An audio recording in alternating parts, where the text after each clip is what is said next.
I want to talk a little bit about something Stephanie White said, and I think I covered this briefly in one of the videos about Justine Pissott, whether it was the one of the Aces giving her an offer or with the Kennedy Carter being waived.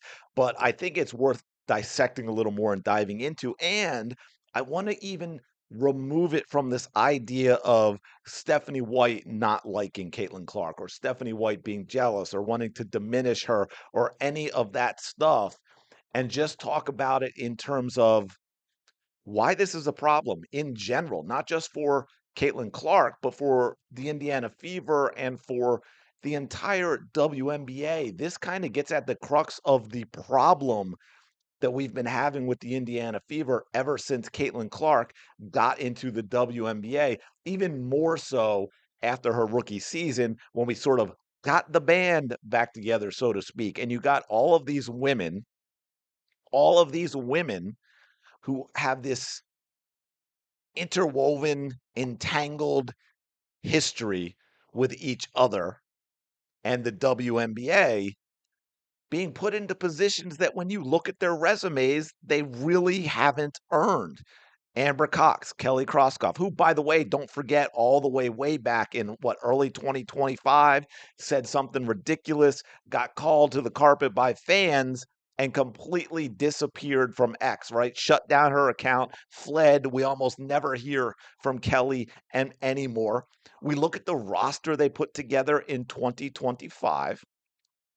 We look at the roster they put together in 2026, right? We look at letting players like Chloe Bibby go and now Justine Pissott go, and we're all scratching our heads like, how does this even make any sense at all?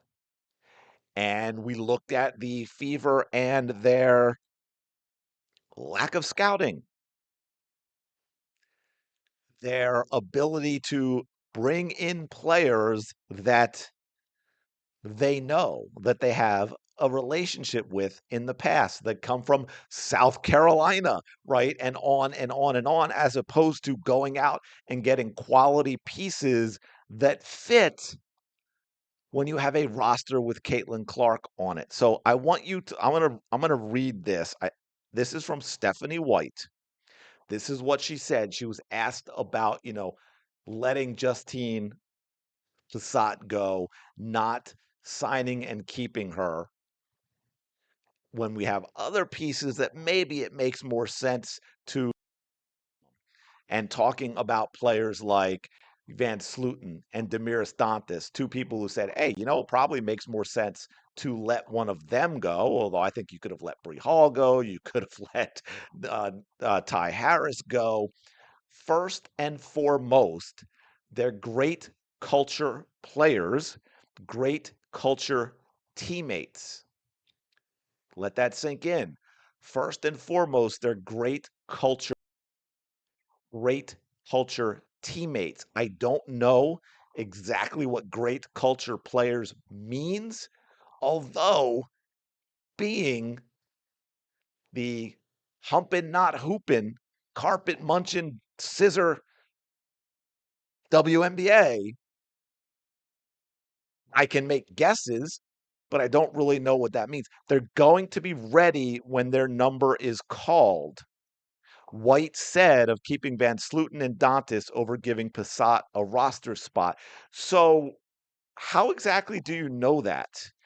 Now, as many of you know, if you've been here a while, I have always been a big supporter of the type of game Demiris Dantas has because of how it can fit in with Caitlin Clark. But I also, again, I'm always willing, based on new data, to change my mind, to give props or criticism where I think it's deserved, regardless of personal feelings or past feelings. And Dantas hasn't been it. And I'm not sure she ever will again. And she's not exactly young, and now I forget off the top of my head, but she's 34 or 35, right around there. She's been playing for a while. She doesn't look like she's ever going to move very well again.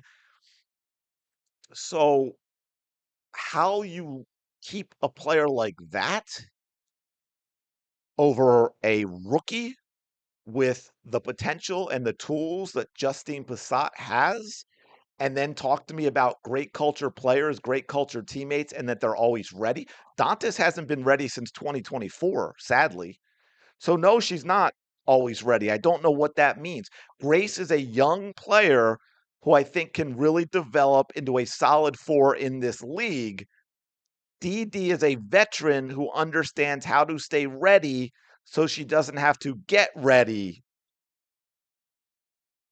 Justine Pissott, very young player, probably a better, and this is no shot at Grace. I think Grace has also kind of gotten screwed and should have been given more of an opportunity to play. But to make that comment when you have Justine Pissott, by the way, and you've also kind of really diminished any of this with your first statement about being great culture players. I don't know what that means again, but to make that comment about Grace when it's Justine Pissott whom you let go, a 6'4" guard forward, excuse me, I'm going to sneeze. I am back. Allergies are fantastic. But yeah, I don't know when you have Justine Pissott, a 6'4" guard forward who can run, who can post up when necessary, who shoots the three at a phenomenal clip, as we know. I don't know how you use that justification for keeping Grace and letting Justine go. I don't even know what that means about Dantas being a veteran who understands how to stay ready, so she doesn't have to get ready. What is she staying ready for? She doesn't play. What does that mean? And someone mentioned this, and I've brought this up in other things, the way Stephanie White talks. And I've said this for multiple years now. She has mastered the art of using buzzwords and cliches and phrases that make it sound like she's intelligent, make it sound like she's knowledgeable to casuals who don't know any better. And I've seen this so many times as a youth coach with other coaches who are selling players on jumping to their team to pay thousands of dollars. They've mastered the art of sounding like they really know what they're talking about in their job when they actually have no idea. And that is how Stephanie White has always struck me. She's mastered the art of sounding like she knows what she's talking about, but doesn't actually know anything, right? Close the fist, baby. What does that mean? She understands how to stay ready so she doesn't have to get ready. What does that mean? Who can play in certain lineups and certain matchups, who are going to give us great minutes in practice as well, and are going to help continue to elevate and build and pour into our culture, not pour into improving the team so we can win games and go win a WNBA championship. They're going to help continue to elevate and build and pour into our culture. This entire statement is a few vague basketball things wrapped in the beginning and the end, talking about culture, but not talking about basketball culture. Because what does that mean when you say they're going to help continue to elevate and build and pour into our culture? And then you put that in the context of what Stephanie White said when she was defending Alyssa Thomas and talking about the league and always talking about elevating and activism and culture and all these other things that have zero to do with basketball. So again, strictly from a basketball perspective, Stephanie White once again showing that she is not someone that you want to lead a team as a head coach. Her focus is not on putting together a team that wins basketball games. Her focus is on old school WNBA culture. Again, this is a woman who entered the league married to a man who is now dating a woman that looks a lot more like a WNBA player who was a reporter at the anti Caitlin Clark network ESPN. We see the rosters that Kelly Krauskopf and Amber Cox have built that again make you look at this and say, hey, this is not about basketball. So here you have it right here. And again, what are those certain lineups and matchups that Dantas is going to give you an advantage in games right now with the way she plays? I'll tell you this, and again, this is where I always say, hey, my fairness, I had many issues with Melissa Smith early on in 2024. But my lord, I would like to have her now, which again goes to the whole Becky Hammon thing, goes to coaches like Cheryl Reeve. Nalissa Smith has gotten new life. First of all, she shed Dejanay Carrington, which was a hugely intelligent move on her part. I think that lifted a lot. I think Nalissa Smith is a lighter player now. She's a lighter person now, and she is thriving under Becky Hammon in Las Vegas. I would much rather have Nalissa Smith over Demiris Dantas. Can you imagine if Monique Billings comes along and gives us what we thought she could give us when she got here? And you have AB, and then you also had Nalissa Smith coming off the bench and MHA coming off the bench. Our front court looks a lot different now. But this is what you get with Stephanie White. This is what you get with Amber Cox and Kelly Krauskopf. And I'm going to finish with this, and I know it'll enrage a lot of people, but I think for those of you that have been around a while, you know that I really am not too worried about enraging a lot of people. I think it's necessary at times. I think they get enraged by silly stuff as well.